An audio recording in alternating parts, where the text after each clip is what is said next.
जय गजानन माऊली।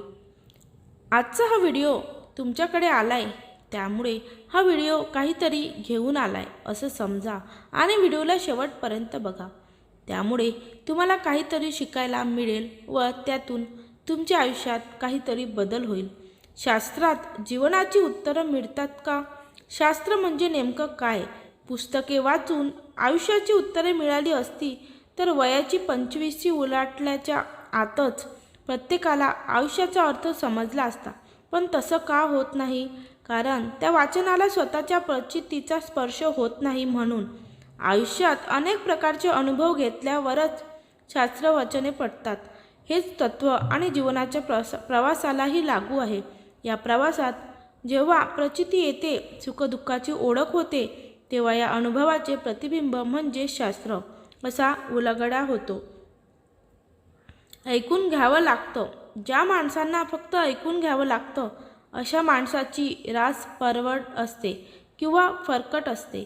या राशीचं चिन्ह आहे गोगलगाय, पण पाठीवरचा शंख तिच्या मालकीचा नाही, तिच्या नावाने जे सगळे कायम बोंबलत असतात त्याचं ते प्रतीक आहे। ते त्या गोगलगाईला मरेपर्यंत पाठीवर वागवावं लागतं। ज्या माणसांना गरजा कमीत कमी असतात त्या नेहमी समाधानात असतात। आपल्याला जे मिळणार आहे ते मिळवल्याशिवाय राहणार नाही, ते न मागता मिळणार आहे, आणि जे कधीच मिळणार नाही ते जंग पछाडलं तरी मिळणार नाही। निसर्ग आणि नियती देण्यासाठी आतुर आहे। तुमच्यात आणि नियतीच्या मध्ये जर काही अडथळा येत असेल तर ते अडथळा म्हणजे तुमचे पसरलेले हात व मागण्या। ओळख हा शब्द मैत्री की वैरी? माणसाचं तर सोडाच, पण ओळख या शब्दाचीच आणि आपली खरी ओळख झालेली नाही। ओळखीसाठी हापापलेलं आपलं मन अपेक्षित व्यक्तीशी ओळख झाल्यावर अंशतः शांत होतं, त्यानंतर जास्त ओळखतो, जवळून ओळखतो, म्हणता म्हणता केव्हा तरी खरी ओळख होते। मग ती व्यक्ती एकतर अंतरावर जाते किंवा अंतर उरतच नाही। जेव्हा आपण तुला भीती वाटेल तेव्हा आईसारखं कुशीत घेऊन मायेची ऊब देईल। संकटांना सामोरे जाताना प्रत्येक अडचणीत बापासारखी हिंमत बनेल। मुलाच्या आईनंतरचं पहिलं प्रेम म्हणजे बहीण, त्या बहिणीप्रमाणे तुझ्या इज्जतीची काळजी घेईल। बघ, असलंच मनात काही दुःख तुला ऐकून घेणारा सखाही बनेल। छोटी छोटी खूप स्वप्न असतील तुझी, ती पूर्ण करण्यासाठी आयुष्यभराचा जोडीदार बनेल। बघ, माझा प्रत्येक श्वास तुझ्यासाठी समर्पित असेल।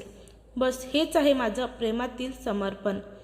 एक शून्य मी। आपण मुळात ज्या गोष्टीला अर्थ नसतो, प्रथमतः ती गोष्ट दुनियेच्या नजरेत आणखीन पाडली जाते, त्यानंतर त्या गोष्टीला अंधारात उभं केलं जातं, मग त्याची किंमत जगासमोर मांडली जाते। शून्याच्या बाबतीतही तसंच आहे। एक समोर तुम्ही किती शून्य लावता तेवढी त्याची किंमत वाढत जाते। ही गोष्ट पटवून देण्यासाठी शून्याची काही किंमत नाही, ही गोष्ट अगोदर पटवून दिली जाते।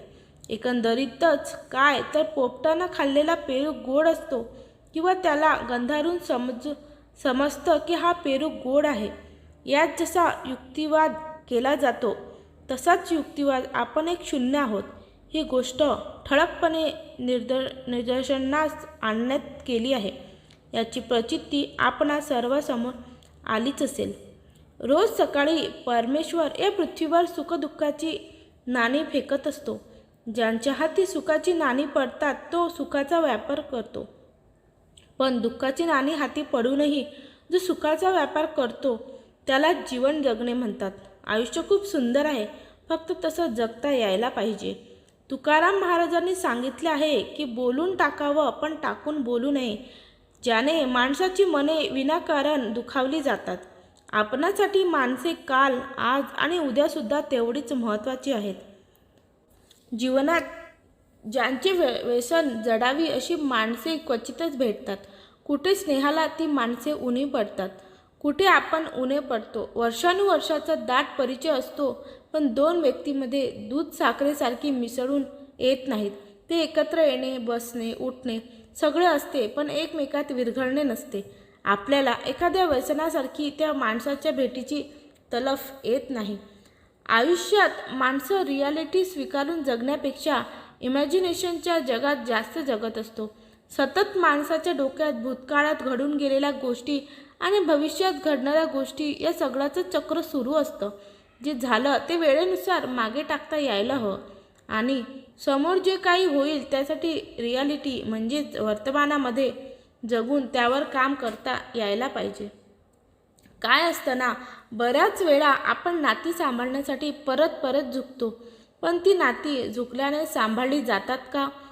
नाही. आपण झुकतो आणि समोरचा झुकवतो. वाकावा आदराने त्यांच्यासमोर जे कदर करण्यासारखे आहेत. द्यावा मान त्यांना ही मग ते मानाने व वयाने छोटे का असेनात, पण त्यांच्या समजदारी पुढे झुकल्याने कमीपणा नाही वाटायला हवा. आपण झुकावं व समोरच्याला आपल्या झुकण्याचा ना आनंद ना फक्त मोठेपणा गाजवायचा. कर्तव्यशून्य पण ह्यांना मान हवा. अशा कर्तव्यशून्य लोकांपुढे न झुकावं न वाकावं, बस शांत बसावं सहनशक्तीने.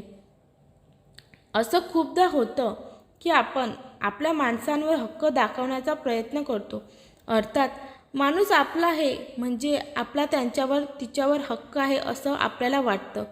त्या व्यक्तीकडून आपल्या बऱ्याच अपेक्षा असतात, पण कधीतरी समोरच्या व्यक्तीला त्याचं ओझं किंवा त्यांच्या वैयक्तिक आयुष्यात केलेली ढवळाढवळ वाटू शकते. हक्क अधिकार गाजवणं कधीच चुकीचं नसतं, कारण हक्क तिथेच गाजवता येतो जिथे प्रेम असतं. पण जर समोरच्या व्यक्तीला त्याचं ओझं वाटणार असेल किंवा आपल्या अपेक्षेमुळे त्यांच्या स्वातंत्र्यावर दबाव येणार असेल तर असा हक्क न गाजवलेला कधीही चांगलं नाही का? कारण हक्क गाजवण्यापेक्षा नातं खूप महत्त्वाचं असतं आणि जर तुमचं नातं आणि प्रेम घट्ट असेल तर हक्क गाजवण्यात असलेली काळजी आणि प्रेम समोरच्या व्यक्तीला न सांगताच समजेल. सगळे म्हणतात आयुष्य एकदाच मिळतं, ते भरभरून जगायचं असतं, पण सुरुवात कधी करायची याचं उत्तर सापडत नसतं. बालपणात अक्कल नसते, तरुणपणात जाणीव नसते, मात्र आयुष्याच्या अर्ध्यावरती आयुष्याची किंमत करते. म्हटलं चला सुरुवात करूया, स्वतःसाठी जरा जगून बघूया. तर कर्तव्याच्या लोढण्यापुढे नंदीबैल हा लागतो झुलू. आता संपेल, मग संपेल. जबाबदारीचं ओझं हटेल. उडण्यासाठी माझं आभाळ मी स्वतः तयार करेन.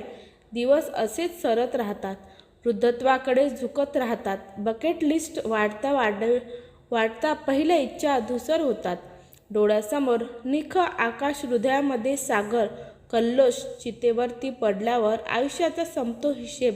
घेऊन काहीच आलो नव्हतो, मग काहीच उरलं नाही.